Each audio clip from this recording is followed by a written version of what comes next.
아침에 나로 주의 인자한 말씀을 듣게 하소서. 내가 주를 1장 13절에서 17절까지의 말씀입니다. 제가 가지고 있는 성경 신약 324페이지입니다.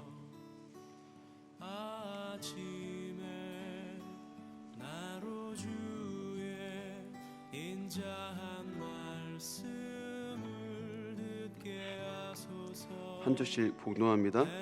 그가 우리를 흑암의 권세에서 건져내사 그의 사랑의 아들의 나라로 옮기셨으니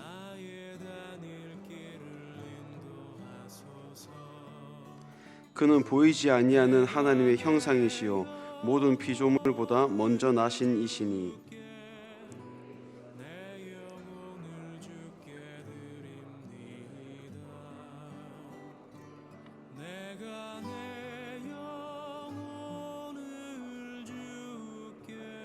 함께 봅니다.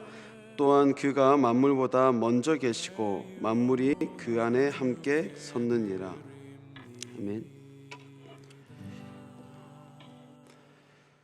코로나 사태를 지나오면서 정말 오랜만에 이렇게 설교 강단에 서게 되는 듯한 기분이 듭니다. 하루빨리 하나님께서 이 인류 보편의 위기를 극복하게 하시고 국가적으로 그리고 사회적으로 안정된 여건을 허락해 주시기를 간절히 기도하고 있는데요. 이 위기는 여태까지는 없었던 그런 영향력을 세상과 교회에게 주고 있습니다. 이렇게 자극적으로 질병의 영향을 받았던 적도 없었던 것 같고요. 모든 학교가 오랫동안 모든 학교가 폐쇄했던 적도 처음이고요. 2주라는 이 강력한 사회적 격리를 외쳤던 적도 처음인 것 같아요. 교회도 그렇죠. 우리 전포교회가 반석 위에 세워진 이후로 이렇게 오랫동안 교회 문을 열지 못했던 적도 처음이죠. 많은 성도님들과 교육자들이 함께 한자리에서 하나님께 예배드리지 못하고 말씀을 나누지 못했던 적도 처음인 것 같습니다. 이전에 없었던 일들, 이전에는 상상할 수 없던 일들이 일어났다는 것이죠. 그래서 집중해야 할 때입니다. 무엇에 집중하냐면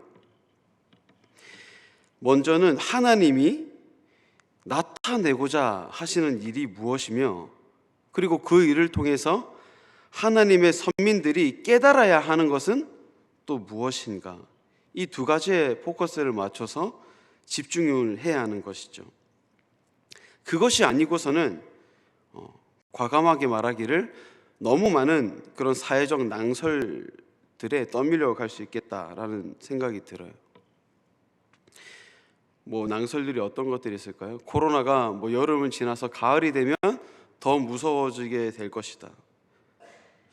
코로나 때문에 많은 경제인들이 낙망하고 폐업하고 문을 닫는다. 경기 침체가 쉽사리 회복되지 않을 것이다. 올해 수능을 치르는 학생들에겐 매우 유감스러운 한 해가 될 것이다. 흔들리기 쉬운 한 해다. 여러 가지 말들이 뉴스를 통해서 전해지고 있습니다. 다 사실입니다. 사실. 그렇죠? 그런데 제가 낭설이라고 표현을 했는데요. 낭설이 무엇입니까? 터무니없는 헛소리를 낭설이라고 하잖아요. 그러나 방금 전해드린 이야기, 우리가 듣고 있는 그런 이야기들은 뉴스가 보도하는 그런 모든 것들을 보면 사실 다 사실이에요. 아주 가깝고 밀접한 우리들의 현실입니다. 그런데 제가 왜 크리스찬들이 집중해야 할 그 두 가지를 제외하고는 다 사회적인 낭설이다라는 의아한 말을 하고 있는 것일까요? 믿음의 눈으로 보면 결국에는 낭설들이 되기 때문입니다. 오늘 한 가지 주제로 말씀을 이어가는데요. 누가 주인이냐 하는 것입니다. 13절 14절을 다 같이 한 목소리로 읽겠습니다. 시작. 그가 우리를 흑암의 권세에서 건져내사 그의 사랑의 아들의 죄사함을 얻었도다. 아멘. 이번 주일은 종려주일이었습니다. 예수님이 나귀를 타고 예루살렘으로 입성하실 때 많은 이스라엘 백성들이 와우, 이스라엘의 왕이 오신다, 우리 예루살렘에 이스라엘의 왕이 들어오신다 하면서 종려나무가지를 막 흔들고 찬양했어요. 하나님을. 거기에서 유래되어서 그날을 기념하는 뜻에서 종려주일이라 부릅니다. 그런데 예수님께서 이 예루살렘에 입성하게 되신 이유가 무엇일까요? 거기는 대제사장들이 많았습니다. 서기관들이 많았습니다. 바리새인들이 많았습니다. 예수님을 탄압하는 유대 사람들이 너무 많았습니다. 예수님이 보시기에 적들이 바글바글한 그 한 중심에 왜 들어오셨을까요? 십자가에 달려 죽으시려고 오셨죠.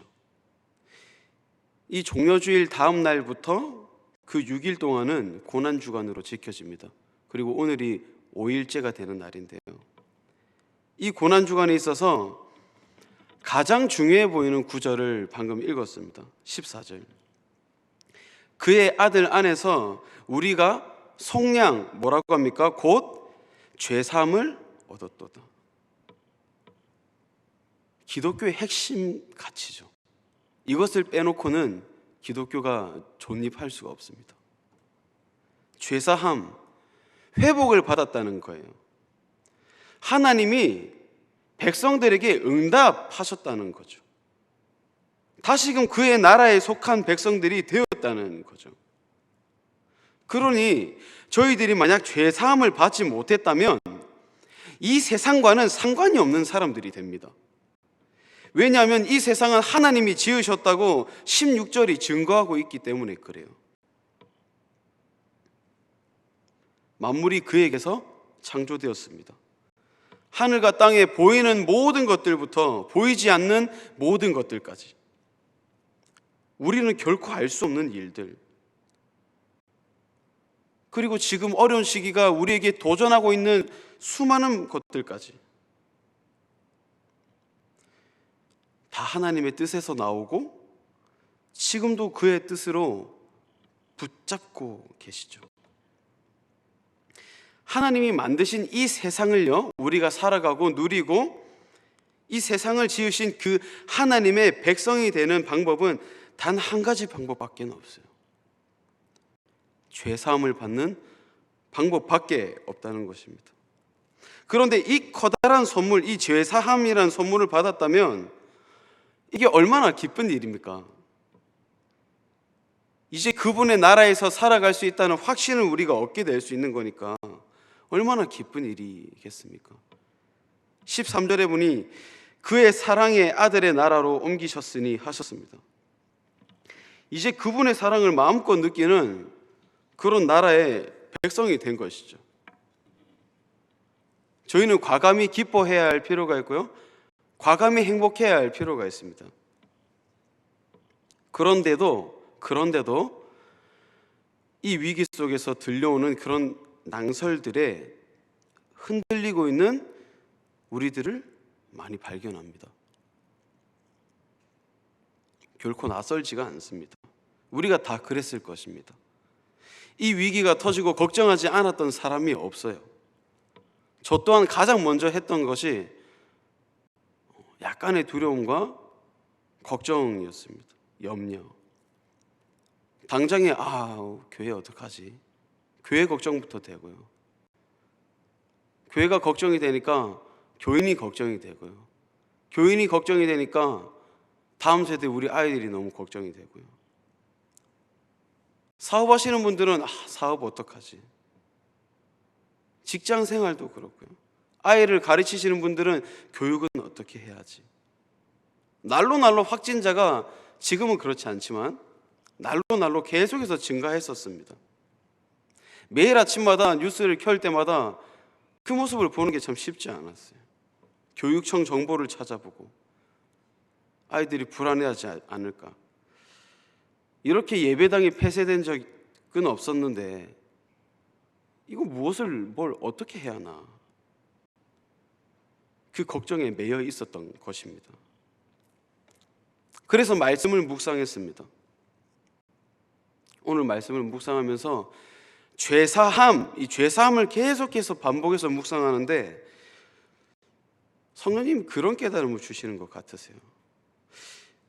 여러분, 죄사함을 묵상하면 반드시 드러나는 것이 있는데요, 위에서 아래로 당신이 나를 죄사하셨다는 이 순서가 드러난다는 것입니다. 그리고 그 사실이 저에게 질문하더라고요. 누가 주인인가? 죄사함은 당신께서 나에게 주시는 것인데 누가 주인인가? 만물을 만드셨고 그 나라의 백성 삼아 주셨는데 누가 주인처럼 사는가? 내 하나님이 내 삶의 주인이신가? 아니면 병들어 찌든 이 세상을 두려워하며 살고 있는 내가 주인 행세하는 것은 아닐까? 사랑하는 성도 여러분, 우리 각자도 그렇게 물어야 될 것 같습니다. 나는 정말로 하나님을 부르면서, 하나님을 나의 왕이라고 부르면서도 여전히 내 모든 삶에, 심지어 우리들의 일과 자녀와 내 마음에 대하여 내가 온전히 주인 행세하지는 않았는지.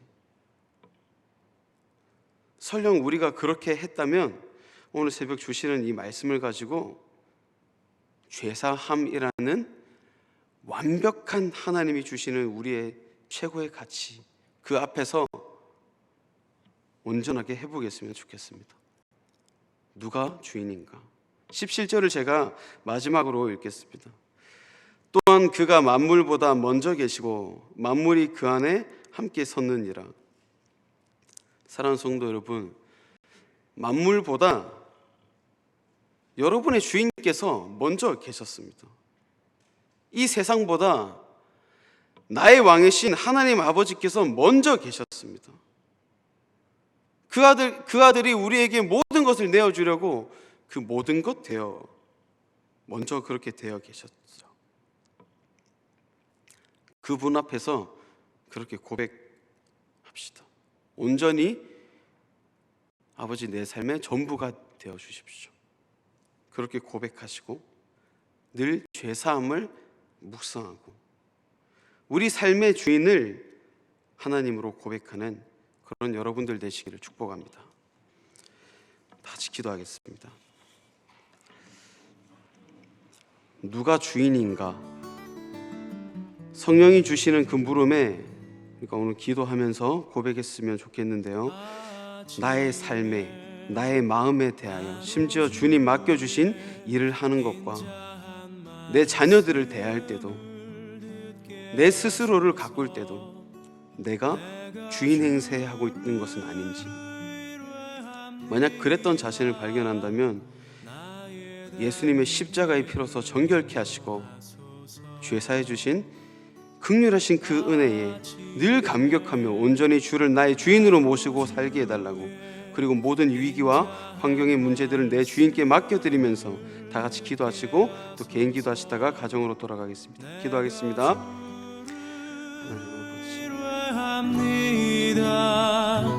나의 다닐 길